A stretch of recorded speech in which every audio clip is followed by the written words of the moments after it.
Em, Primero agradecer todo el apoyo que nos han dado esta semana. Como ya todos sabemos, ha sido un éxito en convocatoria. Les quiero contar que desde el día martes 17 de marzo hasta hoy se han conectado un total de 7.319 entre los capacitantes desde AM en la Xochimí y PM en la Xochimú. Hoy nos presentará Dr. Oscar Navea, profesor asistente, Facultad de Medicina UC, médico servicio de urgencia, Hospital UC Cristus, manejo de ventilación en urgencia del paciente COVID-19.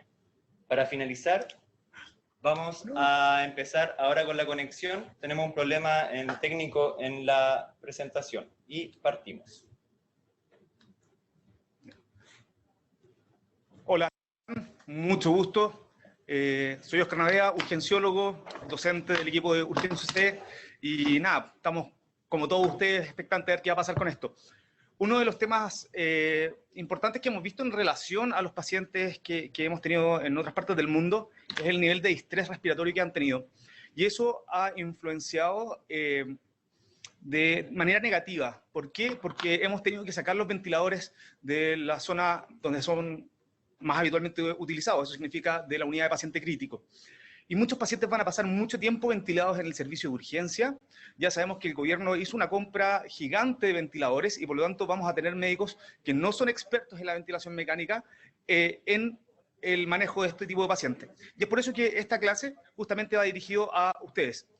Va dirigida particularmente al médico que no sabe ventilar. Es una clase que vamos a tratar de tomar todos los aspectos más básicos de la ventilación y vamos a tratar de hacerlo lo más simple posible, ¿ya? Entonces, la idea es que, y mi objetivo con esta clase es que ojalá si un traumatólogo ve esta clase, un dermatólogo, un salubrista, y un día lo pone enfrente a un ventilador, sepa al menos cómo partir, ¿ya?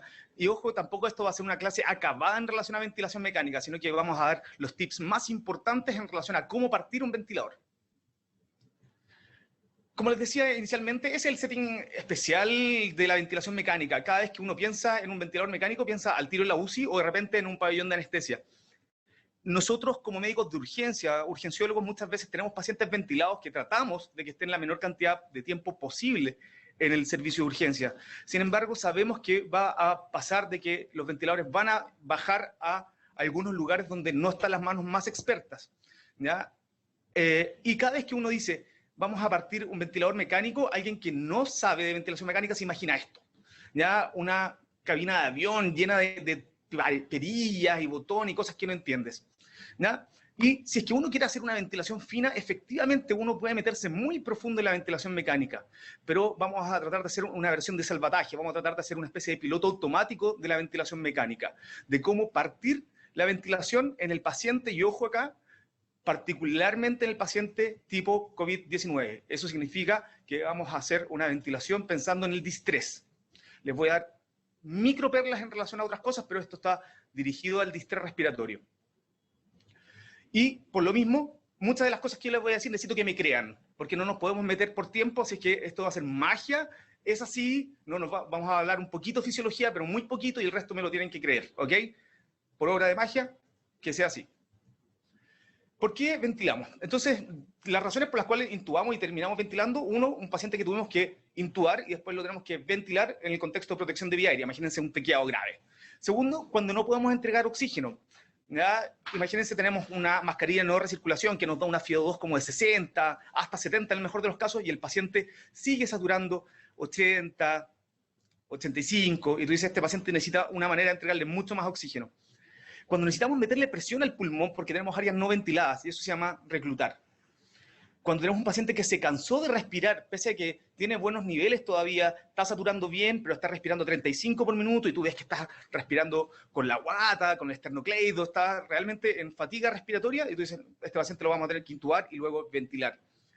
Cuando queremos optimizar el gasto cardíaco, en el contexto, por ejemplo, un shock cardiogénico, un paciente se puede llevar el 30% del gasto cardíaco inclusive, solamente en respirar, en esfuerzo respiratorio. Y en ese sentido, a veces vamos a necesitar ventilarlo. ¿Para qué? Para ahorrarnos ese gasto cardíaco.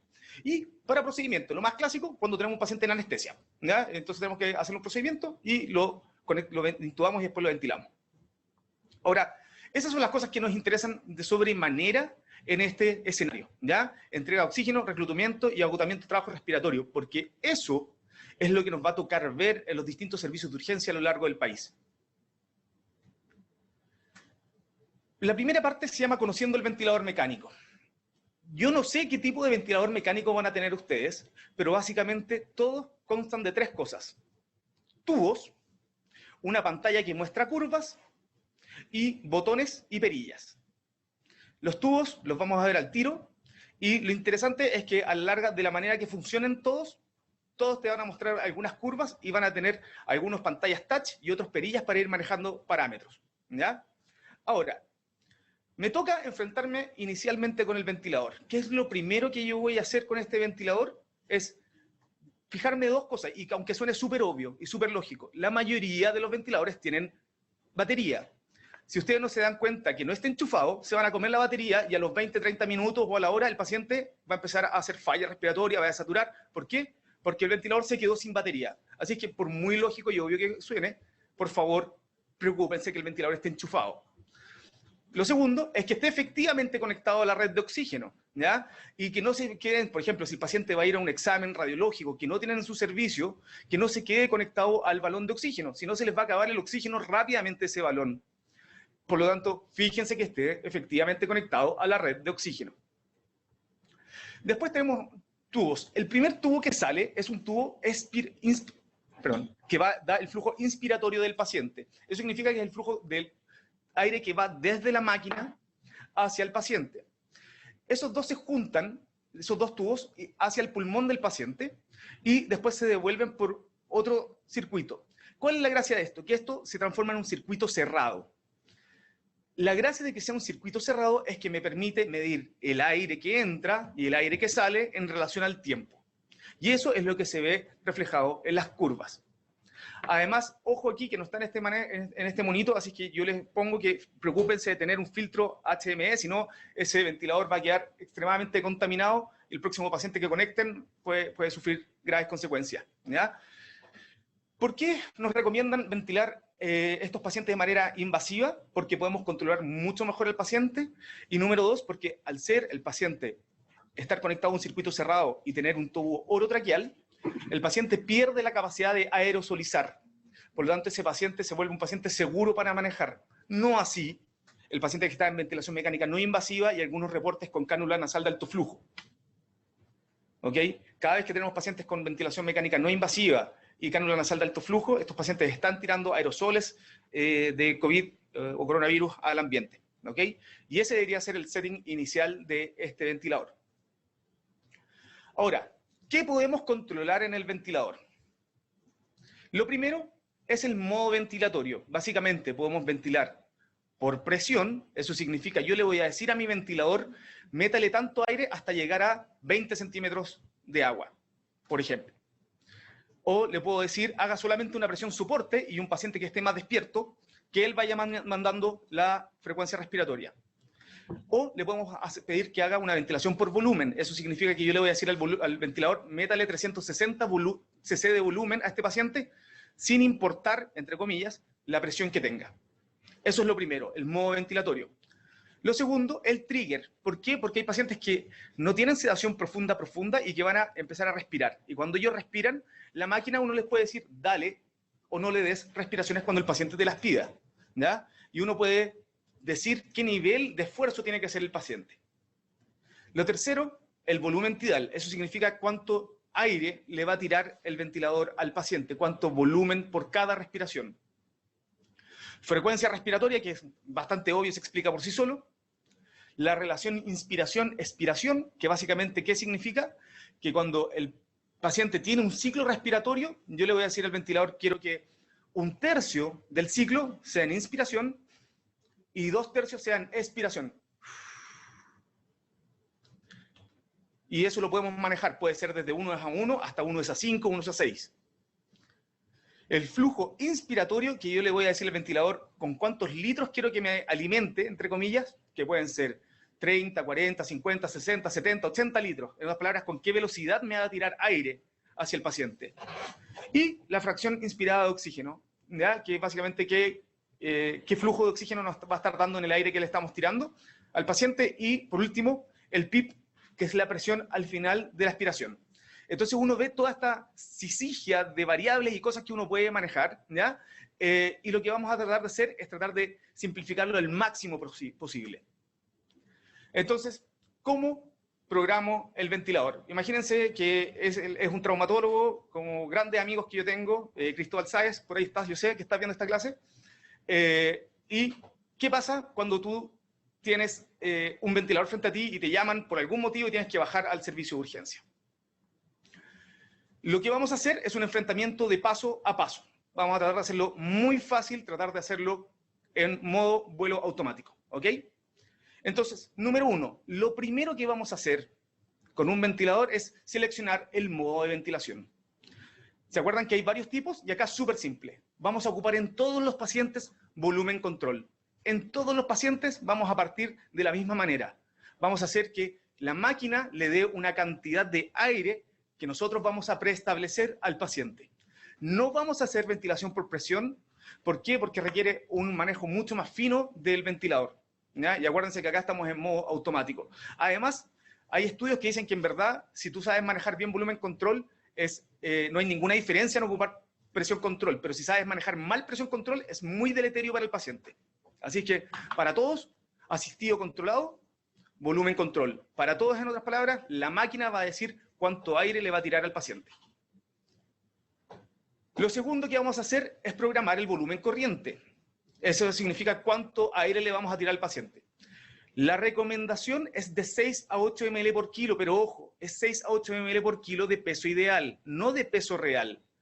¿Por qué? Porque básicamente un paciente de 140 kilos tiene exactamente los mismos pulmones que un paciente de 70 kilos que sea de su mismo sexo y de su misma talla. Por lo tanto, los pulmones crecen por talla, no por peso. ¿Ya? Esto es muy importante, por favor, no vayan a cometer el error de ventilar un paciente de 90 kilos, pero que mide 1,60 m por 90 kilos.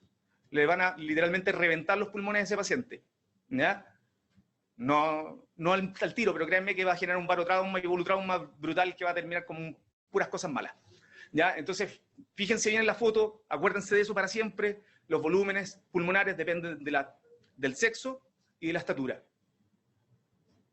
Por lo tanto, ¿qué es lo que necesitamos? Dos cosas. Una wincha de medir, una ordinaria wincha de medir de 200 pesos que venden probablemente en una tienda de costurería, y tomémonos el tiempo siempre de medir a los pacientes. Y después agarramos nuestro celular y agarramos cualquiera de las calculadoras como MDCalc y veamos cuál es el peso estimado o el peso ideal del paciente. Y en base a ese peso estimado vamos a ventilar entre 6 a 8 ml por kilo. Eso como recomendación inicial. Acuérdense siempre 6 a 8 ml por kilo de peso ideal. En general yo parto con 6 ml, ¿ya? Partan con volúmenes bajitos, no partan con volúmenes altos. Uno se ve tentado a ocupar volúmenes más altos porque dice, ¿cómo le voy a meter 320 ml? Que 320 ml son una lata de Coca-Cola, esos 330, a un paciente de 70 kilos. Bueno, así es, así de poco volumen necesitan. ¿Por qué? Porque esta ecuación depende de dos cosas. Depende del volumen y depende de la presión. Así es que partan con volúmenes bajos, ¿ya? Tercero, vamos a programar la frecuencia respiratoria y la relación inspiración-expiración. La recomendación inicial, esto varía de paciente a paciente, es partir en una frecuencia respiratoria entre 16 a 20. Si vamos a ventilar con volúmenes bajitos y los pacientes están severamente estresados, en general es mejor partir con frecuencias más altas, más tiradas a 20 respiraciones por minuto. ¿Ya? Ahora, ¿cuál es nuestra meta? ¿Ya? Vamos a ocupar frecuencias bajas, vamos a permitir hipercapnia permisiva, con una meta, si tenemos laboratorio, de PSO2 de 60. Y aquí voy a hacer una salvedad, estamos hablando de distrés, pero para que no se queden solo con esa idea, si un paciente está severamente obstructivo, perfectamente puede ser un asmático con coronavirus, ¿ya? Y ustedes lo escuchan y está obstruido, las frecuencias respiratorias van a ser mucho más bajas, ¿ya? Si lo que predomina es el distrés, en otras palabras, ese pulmón blanco en la radiografía, lo que vamos a ocupar son frecuencias un poco más altas con pulmones, con volúmenes bajos. ¿Cuánto de frecuencia? 20 para partir, podemos llegar con relativa tranquilidad hasta 26, que es menos lo que mostraron los grandes estudios, el famoso ArtsNet, cuáles son las metas de seguridad. Partan con 20, ¿ya? Pero jueguen poco con la frecuencia, ¿ok? Y la respiración, la relación inspiración-expiración, eso significa cuánto rato le voy a dar de aire de entrada y cuánto de salida. Un punto tranquilo para iniciar es 1 a 2. Ahora, si un paciente está severamente obstructivo, también podemos jugar con eso. Si es el asmático que está obstructivo, que llegó sibilando, que está en silencio respiratorio, ¿ya? Que por algún motivo caímos en ventilación mecánica, ojo, ese es un escenario especial. Pero para el paciente que habitualmente nos va a llegar solamente estresado, una relación inspiración-expiración de 1 a 2 está más que bien. En un paciente obstructivo podemos llegar incluso a 1 a 5. Eso significa flujo inspiratorio y flujo expiratorio largo para que el paciente logre botar aire. Acuérdense que la expiración es un fenómeno pasivo. ¿Ya? Entonces, el resumen está ahí. Número 4, programar oxígeno y trigger. ¿Ya?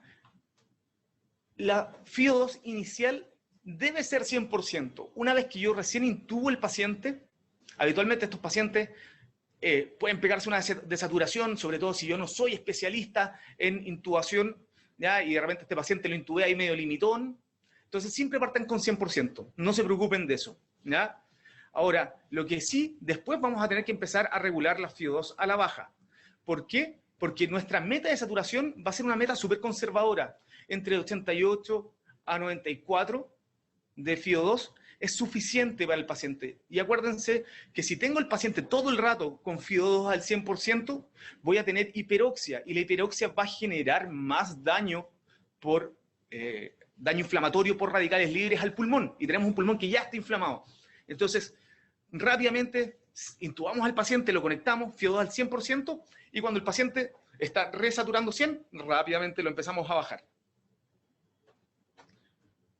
Y el trigger, en general vamos a ocupar triggers que son confortables para el paciente. Si está, vamos a pedirle no tanto esfuerzo respiratorio, así que 1 a 3 o 1 a 2 litros minutos pareciera ser una medida confortable como para partir.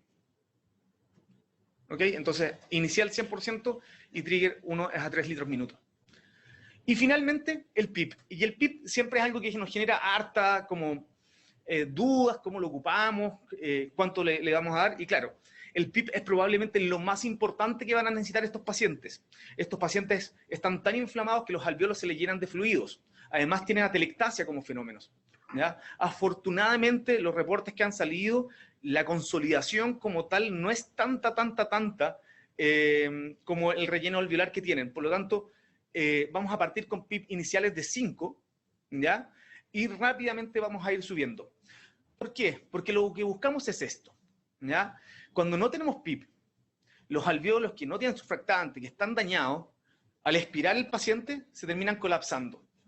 Y empiezan con un daño que se abren, se cierran, se abren, se cierran, se abren, se cierran. Eso daña a los alvéolos, les hace muy mal. Y además que esos alvéolos que están cerrados, que están llenos de líquido, que pueden ni siquiera abrirse durante el ciclo respiratorio, nos producen intercambio. Entonces nos genera áreas de champ, áreas de alteración de la ventilación, o por lo tanto alteración BQ. ¿Ok? Lo que nosotros queremos con el PIP es que estos alvéolos se abran y que idealmente no estén jugando, abriendo y cerrándose, ¿ya? Por eso que vamos a partir con PIP de 5 y rápidamente vamos a ir subiéndolo. En cuanto a qué meta, a una meta que se llama oxigenación. Y aquí hay dos estrategias, estas son las tablas clásicas de la ARTSNet que están en todas partes, ¿ya? Que básicamente lo que se transforma esto es una escalera. Yo sé que ver los números es medio complicado, pero síganme aquí. Lo que vamos a buscar es, en base a la saturación del paciente, una relación entre la FIO2 y el PIP. Y existen dos estrategias. Estrategias de PIP alto y FIO2 bajas, y otras estrategias de PIP bajo y FIO2 altas. En un paciente muy inestable hemodinámicamente, probablemente voy a querer la primera, ¿ya? Mientras que los otros pacientes que están muy estables desde el punto de vista hemodinámico, podemos jugar un poquito más hacia la estrategia de alto PIP.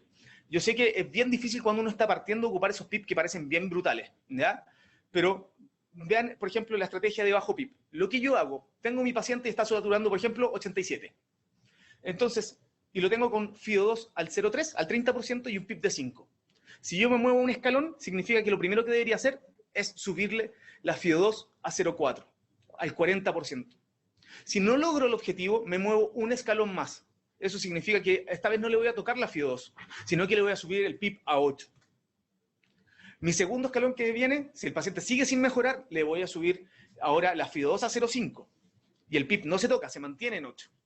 Y así sucesivamente. Entonces vamos jugando entre subir el PIB y subir la FIO2. Subir el PIB, subir la FIO2. ¿Ya? Esa es la primera estrategia, que es una estrategia de bajo PIB y alta FIO2. Y la segunda estrategia, que es mucho más difícil con los pacientes inestables hemodinámicos y cuando uno está más inexperimentado con la ventilación, es ocupar estrategias de muy alto PIB. ¿Ya? Si ustedes me dicen y no tienen mucha experiencia en ventilación, yo partiría siempre con estrategias de bajo PIB. Rápidamente trataría de subir a PIB de 8, 10, 12.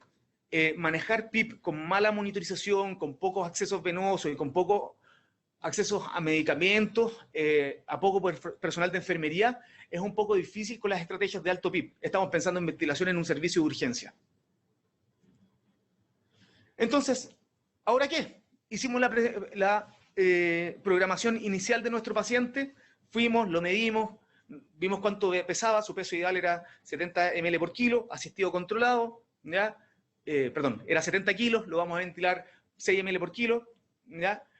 Programamos el volumen, programamos una FIO2 inicial de 100%, le pusimos 5 de PIB y lo logramos intubar, perfecto, lo conectamos y el paciente está súper bien, ¿ya? Y ahora hay ¿qué cosas vamos a hacer? ¿Ya? La primera es esta, sedación y analgesia. ¿Ya? Este paciente, acuérdense que recién lo intubamos, tiene un tubo metido por la garganta y esto le va a doler, además que se va a empezar a poner a pelear con el ventilador, va a empezar a toser el ventilador, es una cosa súper, súper brutal. Hay múltiples opciones, pero si ustedes me dicen, en escenarios de bajos recursos, donde tengo una bomba para el paciente para pasarle pseudoanalgesia, mi elección sería una sola, que es ocupar ketamina. ¿Por qué ketamina? Porque con una sola bomba voy a pasarle sedación y analgesia al mismo tiempo al paciente. Número 2, es mucho más estable desde el punto de vista hemodinámico para un paciente que está intubado en una urgencia sin monitorización invasiva, sin línea arterial, sino que lo tengo con un manguito de presión. ¿Ya? En ese sentido, claramente la ketamina tiene beneficios si ocupamos en ese setting. ¿Ya? La idea de esta no es una clase de sedación y analgesia, ¿ya? Pero sabemos que existe el propofol, que existe el midazolam, que existe el fentanilo, ¿ya? Pero si ustedes me dicen en este minuto, tengo que ocupar una sola droga, tengo pocos recursos, tengo pocas enfermeras, tengo pocas bombas, mi gran recomendación es ketamina.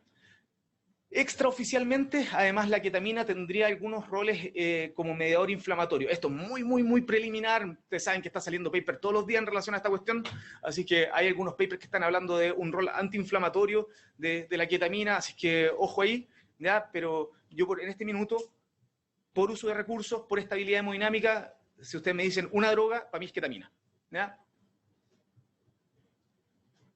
Y lo otro que tenemos que hacer es fijarnos de la hemodinamia. ¿Qué pasa si el paciente se nos empieza a hipotensar?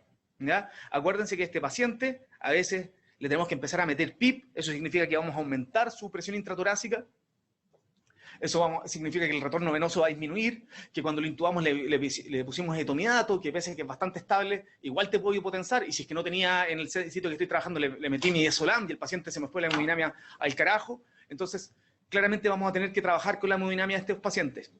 La mayoría de estos pacientes tienen un distrés bastante puro. Eso significa que no tienen ese problema de la distribución vascular. La mayoría no están choqueados, no están hipotensos. Por lo tanto, no estamos pensando en un shock distributivo.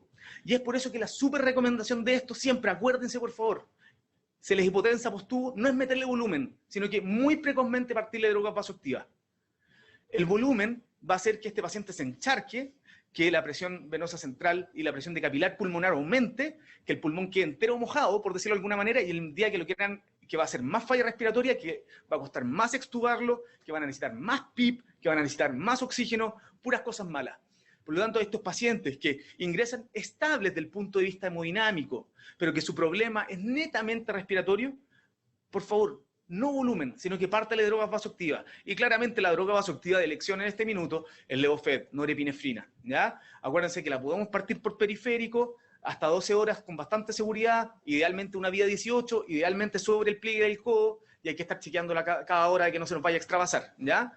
Así que tengan harto ojo, si el paciente se empieza a hipotensar, se está hipotensando por culpa de nosotros, por culpa del PIP, ¿ya? Pero que el PIP le hace bien, porque este pulmón se está colapsando. Entonces lo que nosotros tenemos que hacer es apoyar el corazón, apoyar la circulación, mientras le estamos pasando, le estamos poniendo PIP y lo estamos sedando, ¿ok? Entonces, si el paciente se hipotensa, volumen y drogas vasoactivas. ¿Y se acuerdan que yo les dije que en este tipo de pacientes habían curvas que uno tiene que monitorizar? ¿Ya? Bueno, la idea es justamente que aprendamos a ver las curvas. La mayoría de las veces cuando yo les digo las curvas del monitor, todos salen corriendo. Es como, esa cuestión yo no las veo, qué terrible. ¿Ya? Y aquí les quiero pedir, por favor, que no corran. Vamos a tratar de hacerlo lo más simple posible. Lo vamos a ver en 10 minutos y vamos a tratar de que sea muy, muy, muy útil. ¿Ok? Entonces, esta es la clásica curva de presión. La curva azul es el flujo del ventilador con el paciente. La primera parte es el flujo inspiratorio. Eso significa que el ventilador va y le estira aire al paciente. Y eso se ve en esa curva. Esa curva llega a una presión máxima que se llama presión pico. ¿Ya? Esa presión pico, en general, la vamos a tratar de mantener idealmente bajo 40 centímetros de agua. ¿Ya? ¿Qué significa esta presión pico? Significa dos cosas. La presión del pulmón y la presión de la resistencia de la vía aérea y del tubo que le pusimos. Y del circuito del ventilador. Todas esas cosas están metidas en la presión pico. ¿Ya? Pero si es que nosotros pudiésemos, y esto es súper importante, si hay un botón, aparte de los que les dije que tienen que aprender, es buscar el botón en su ventilador que se llama pausa inspiratoria. El botón pausa inspiratoria lo que hace es que en el momento que yo le mando el flujo respiratorio, y aquí bien atentos, en vez de dejar que el paciente exhale, mantiene la presión. Y es como que le pusiera un tapón. Tira el aire y le pone un tapón. ¿Ok? ¿Y qué es lo que permite eso? Permite quitar la resistencia del tubo endotraqueal, de la vía aérea superior, del circuito del ventilador, y hacer que básicamente el volumen se distribuya uniformemente en los pulmones, y nos dice cómo está la resistencia del pulmón en sí. ¿Por qué es importante esto? Porque de las pocas cosas que yo necesito que se aprendan es que la presión pico es la suma de la presión del circuito y de la vía aérea más la presión del pulmón. Esa presión de cuando yo le pongo el tapón y dejo que el aire se distribuya se llama presión meseta. Y queremos siempre una presión meseta menor a 30, máximo 35, ¿ya? ¿Por qué? Porque si no, estamos hablando que el pulmón ya está muy lleno de líquido, ya está muy inflamado, y que si le seguimos metiendo mucha presión, a este pulmón no va a andar bien. La diferencia entre las dos presiones es la presión de resistencia. Entonces, si tenemos una presión pico muy alta y una presión meseta muy baja, ¿qué significa? Que la obstrucción está arriba, que se me tapó el tubo orotraqueal, que se me dobló y está... El paciente está despierto y está mordiendo literalmente el tubo, ¿ya? Mientras que si la presión pica está muy alta, le pongo pausa inspiratoria y la presión meseta queda pegadita, queda a 5 centímetros de agua de la presión pico, ¿qué significa? Que ese pulmón no nos está aguantando mucho más. Ya está estirado al máximo. ¿Ya? ¿Y por qué es importante esto? Porque una de las alarmas que más les va a sonar es la alarma de presión. Por eso que tienen que aprender a diferenciar si es presión por culpa del circuito o es presión porque el pulmón ya no aguanta mucho más. Le soltamos el tapón. ¿Ok? Y seguimos con el ciclo. Baja. Ahora. Baja el pulmón. ¿Hasta dónde? Hasta el PIP que yo le di. La presión de final de inspiración. La presión máxima que le voy a tratar de dar a estos pacientes en setting de servicio de urgencia es máximo 15 centímetros de agua. No les recomiendo que estos pacientes sigan mucho más. En general, si los pacientes están entrando en falla respiratoria, en ese minuto ya hay que empezar a llamar a los centros terciarios y decir, amigos, este paciente está en falla respiratoria catastrófica, yo ya no puedo hacer mucho más por él, es un hombre joven, sano, sin comorbilidad, hay que jugársela con todas. Y ahí quedan dos estrategias más que solo las vamos a nombrar porque en general no las vamos a hacer en servicio de urgencia de entrada. Si esto empeora, les prometo hacer una clase de cómo pronar pacientes en servicio de urgencia. Esperemos que no tengamos que llegar a eso. Y finalmente, y esto solamente para que lo conozcan, también como existe la pausa inspiratoria, existe la pausa expiratoria. Eso significa que el paciente termina de expirar y antes que el ventilador le dé otro ciclo, le ponemos un tapón. Y eso se llama autopip. El autopip debería ser 1 centímetro de agua, no más que eso. Si tiene mucho autopip, significa que el paciente está obstruido. Eso significa que tiene un asma, que tiene un EPOC, que está mal manejado y que tenemos que manejar, justamente, que broncodilatar, etc. ¿Ya? Entonces, si repasamos, lo que más interesa que sepan es que le vamos a dar flujo al paciente, hay una presión PIC, la alarma más frecuente que nos va a sonar es por presión de vía aérea alta, y tenemos que decir, chuta, esta presión de vía aérea alta es por culpa de que está obstructivo la vía aérea superior, porque tiene el tubo tapado con secreciones, porque está mordiendo el tubo, porque está quincado el tubo, o es porque el pulmón no me da más, porque está muy inflamado, porque se me corrió el tubo, ojo con eso, y está en un solo pulmón, entonces le estoy metiendo los 360 cc de volumen a un solo pulmón, ¿ya? Ojo con eso, ¿ya? Por eso que de todo lo que necesito que se aprendan de las curvas es presión PIC, apretar el botoncito de pausa inspiratoria y medir la presión meseta. Si la diferencia es cortita, decir, chuta, este paciente tiene efectivamente un pulmón que no da mucho más, en cambio si la presión es alta, decir, algo está tapando el circuito. ¿Ya? Ese es el resumen de lo que estábamos haciendo. Ahora, ¿qué pasa cuando reviso todo y todo está bien? Y efectivamente el paciente está bien intubado, no está monobronquial. El paciente efectivamente, pese a todo, tengo, no sé, un PIP de 15, lo tengo con FIO al 60, 70%, según lo que corresponda por las tablas de la ArtsNet que le mostré antes. Y el paciente sigue saturando 86, ¿ya? Pero el pulmón ya no me da para seguirle metiendo más presión, ya está muy distendido. Podemos hacer una estrategia de rescate, ¿ya? Que es bajarle el volumen tidal a volúmenes muy, muy chiquititos, pero por favor, esto es solamente rescate. Y yo creo que es como la última gran herramienta que tenemos aparte de eso, que es bajar el volumen a 5 o 4 ml por kilo. Esto ya nos empezamos a meter en fases peligrosas, ¿ya? ¿Por qué? Porque el volumen del circuito, más la vía aérea superior, que es el espacio muerto, el espacio sin intercambio, pueden ser hasta 200 cc.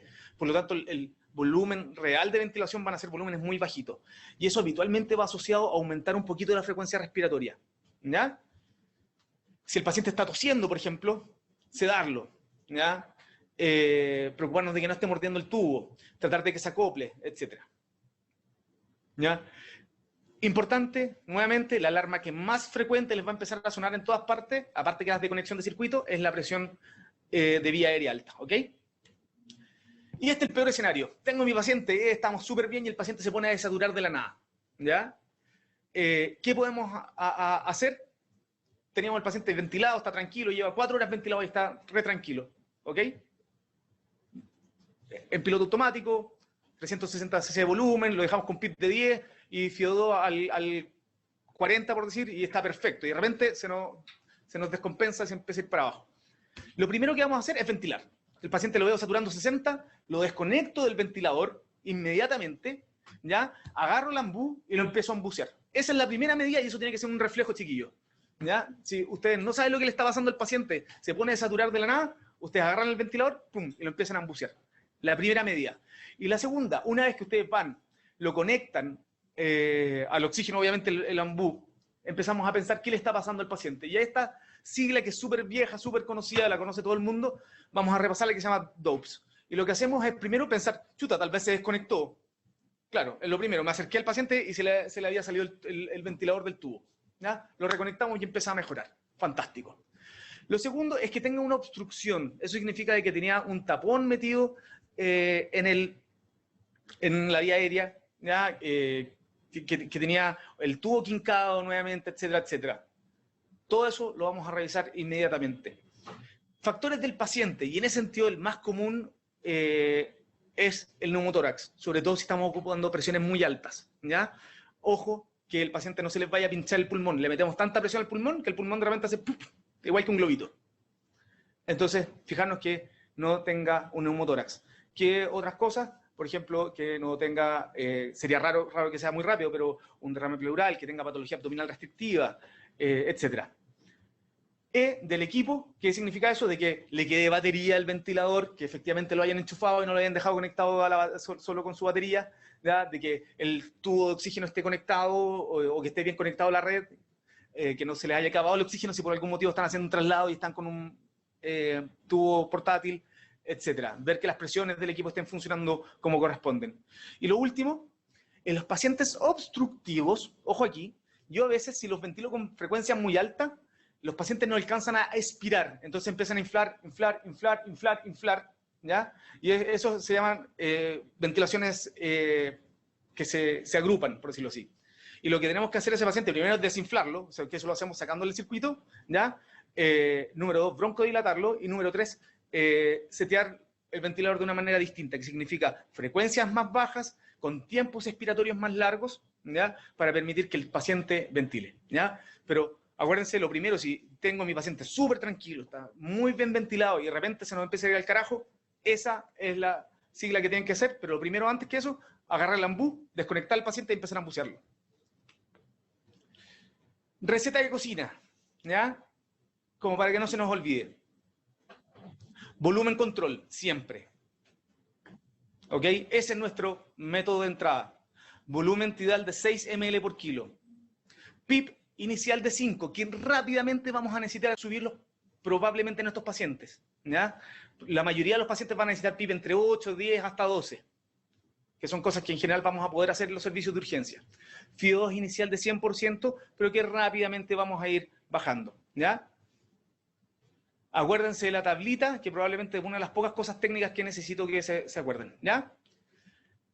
El resumen, y lo que quiero que se lleven para la casa: 1, conocer el ventilador, no le tengan miedo. El día que les llegue un ventilador, al tiro, conecten el pulmón este de plástico, esta cosita verde que parece un globo que se infla, y pruébenlo, familiarícense, conozcan dónde están los botones, conozcan dónde está la FIO2, conozcan dónde están todas las cosas, ¿ok?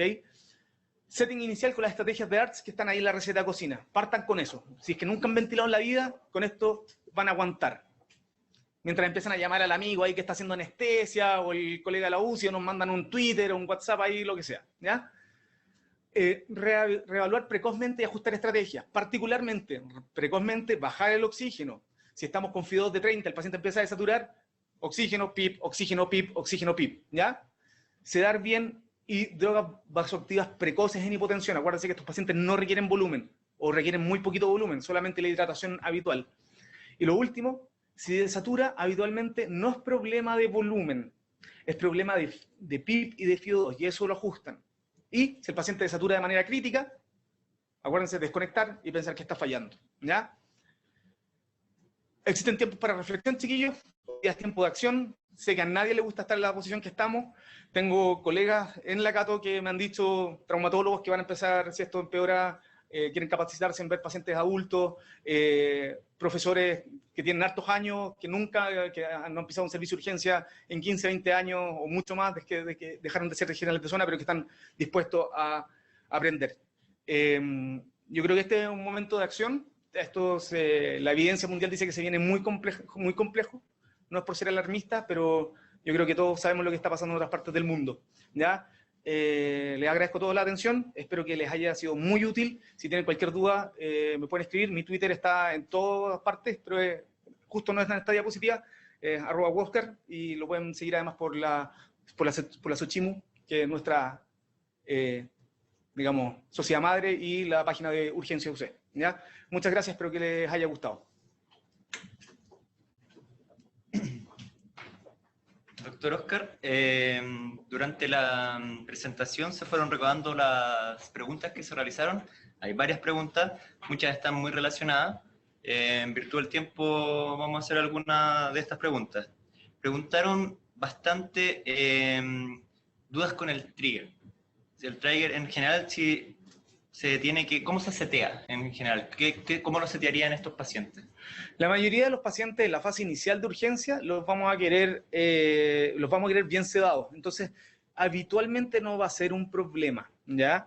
El trigger es un botoncito literalmente que yo le digo al ventilador cuánto flujo le voy a pedir al paciente para que el ventilador te dé una ventilación, ¿ya? Va a depender mucho del nivel de conciencia del paciente y además del nivel de soporte de ventilación que tiene el paciente. Para partir, pueden partir con 1 o 2 litros por minuto trigger, que es como bien tradicional. No es algo que en general de muchos problemas en la ventilación inicial. ¿Cuándo se vuelve mucho más importante el trigger? Cuando estoy empezando a despertar a un paciente, por ejemplo. Cuando estoy pensando en que el paciente se necesita empieza a tener más ventilaciones, empieza a pedirte más ventilaciones, y en ese sentido lo que tú le estás diciendo al ventilador es que siga los requerimientos del paciente. Es súper importante entender que la fisiología humana es compleja, pero es muy inteligente, ¿ya? En general, por ejemplo, un paciente que ya va mejorando, que está más despierto y que está acidótico, él solo va a empezar a tratar de ventilar más, ¿ya? Te va a empezar a pedir más. Entonces, en ese sentido, yo creo que la mayoría de los pacientes no los dejen con trigger muy altos, no los hagan pelear mucho contra el ventilador, ¿ya? Así que probablemente un trigger de 1 o 2 incluso para partir está bastante bien. Si pudiese repetir un poco la parte del ajuste del PIB versus FIO2 que había en la tabla, cómo sigue haciendo la escala. Perfecto. Esta escala se llama la escala clásica de la ArtsNet y ustedes la pueden buscar, ¿ya? Básicamente tiene dos protocolos hermanos, por decirlo de alguna manera. Hay un protocolo que es de PIB bajo y FIO2 más altas, y otro protocolo que es de PIB más altos y FIO2 más baja. Mi recomendación, si ustedes nunca han ventilado en la vida, tenemos pacientes que están hemodinámicamente medios límites, es partir con una estrategia de PIB más bajitos, ¿ya? ¿Por qué? Porque si tienen pocos recursos, le meten mucho PIB al paciente, se va a hipotensar, van a tener que agarrar otra bomba y empezar a meterle drogas vasoactivas, etc. Y lo que uno hace es un manejo escalonado. Si ustedes miran solamente la primera parte de la tabla, la primera mitad, que está ahora en la pantalla, ¿ya? Yo parto con una FIO2 al 30% y un PIB de 5. Si el paciente está desaturando, lo tengo saturando 82% con eso, por ejemplo, mi segundo escalón es subirle la FIO2 a 0,4, pero mantengo el PIB de 5. Paciente aún no mejora, me muevo otro escalón más. 0,4 ahora, que lo mantengo en la FIO2, pero ahora sí le voy a subir el PIB a 8. Todavía no mejora, y así sucesivamente. 0,5 de FIO2, 8 de PIB, después 0,5 de FIO2, 10 de PIB, 0,6 de FIO2, 10 de PIB, 0,7 de FIO2 y así, etcétera, etcétera. Esto está basado en la ArtsNet, que es probablemente el estudio más grande de pacientes distresados que existe, y a la larga es la que da la mayoría de las guías. Ojo, estos son guías, no son normas, no las tienen que seguir al pie de la letra, pero esto está bastante probado, por lo tanto, si se acercan bastante a la guía, van a andar bastante bien, ¿ya? Como regla general. Perfecto. Doctor, esta pregunta la han hecho bastante también en las distintas presentaciones. Si no se tiene ketamina, ¿qué otro medicamento podría recomendar? Ya. La idea en general, aprovechemos de pelear rápidamente en todos los servicios para que preparemos que junto cuando le lleguen ventiladores le llegue ketamina, porque yo creo que es la gran droga para los servicios de baja complejidad. ¿Qué es lo que ocupamos en la mayoría de los hospitales de mayor complejidad? En general ocupamos la mezcla clásica de benzodiazepinas, que es midazolam, con un opioide que en nuestro caso es fentanilo, ¿ya? Esa es una mezcla bien tradicional para la sedación. Si uno se va a la UCI, ellos muchas veces parten solo con fentanilo, ¿ya? Y posteriormente van agregando midazolam para lograr mejores niveles de sedación. Yo creo que en el setting de urgencia, donde tenemos menos control sobre los pacientes, donde probablemente vamos a tener un médico viendo pacientes críticos que van a estar entrando y saliendo, o que realmente va a estar con este ventilador y se va a tener que ir a ver otro que viene llegando, creo que es mejor tener los pacientes más sedados en la fase inicial, ¿ya?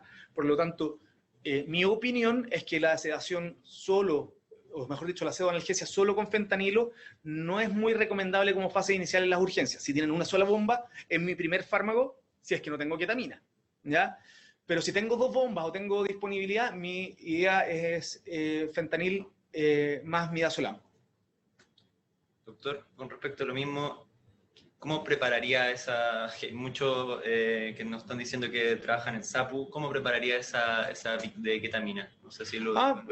Es súper simple, la ketamina viene en frascos de 500 miligramos, ¿ya? Y los 500 miligramos lo pueden poner en un suero de 500, o sea, de 500 cc o de 250 si le quieren pasar menos volumen al paciente, que es bueno, ¿ya? Así que, de hecho, yo recomiendo 250 en este subtipo de paciente. Ahí van a tener 2 gamas por ml, o sea, perdón, 2 miligramos por ml, y lo van a ajustar. Yo partiría con 2 miligramos hora paciente. Eso significa que a un paciente de 70 kilos le voy a pasar 140 miligramos de ketamina por bomba de infusión continua. Perfecto. Volviendo a la ventilación, ¿qué pausa inspiratoria sugeriría en los pacientes en este caso, para partir? No, la pausa inspiratoria, ojo. La pausa inspiratoria, ¿cuándo sugeriría realizarla? Yo una vez que lo tengo intubado, que está estable, que tengo todo conectado, que está tranquilo, que ya, bueno, en este caso no nos podemos sacar los elementos de protección personal, pero yo en un paciente nuevo en este escenario en general ya me estoy sacando los guantes, me pongo a jugar un poquito con mi ventilador, ¿ya? No es lo primero que vamos a hacer frente al ventilador. Acuérdense que lo primero que vamos a hacer es setearlo 100%, vamos a esperar que el paciente se estabilice, le vamos a partir pseudoanalgesia si no lo hemos partido, vamos a ver que la hemodinamia se mantenga estable. Una vez que tengo la hemodinamia controlada, recién me voy a poner a ver cómo están los parámetros de presión del ventilador. Ahora, en general, si yo estoy ventilando el paciente y no tengo alarmas de presión y mi presión llega a 30, no necesito para qué ponerme a jugar a hacer pausas inspiratorias, ¿ya? En la fase inicial. Si la presión pico se me empieza a disparar, y por eso, y créanme, que esa es lejos la alarma que más frecuente les va a empezar a sonar. Cuando ustedes setean la alarma hasta 40 y deben empezar a decir presión alta, presión alta, presión alta, ¿ya? Por eso que les quise enseñar esto, que es algo un poquito más avanzado, un poquito más técnico, ¿ya? Pero si un paciente está en la fase inicial, lo partí ventilando, le partí PIP, que ha sido de 8, y con 8 mi presión pico llega, qué sé yo, a 30 o 25, no tengo por qué ponerme a hacer pausas inspiratorias, ¿ya? Con respecto, se ha hablado bastante en las presentaciones anteriores de las EPP, y acá se habló del uso del ambú. Con respecto a esto mismo y a la producción de aerosoles, ¿hay alguna recomendación especial en estos pacientes COVID? Sí, en estos pacientes, cuando tú lo empieces a ambucear, va a generar producción de aerosoles. Así que la idea, efectivamente, hay dos formas. De hecho, hay formas que se han mostrado en la literatura y varias cosas dando vuelta en internet. De hecho, si ustedes googlean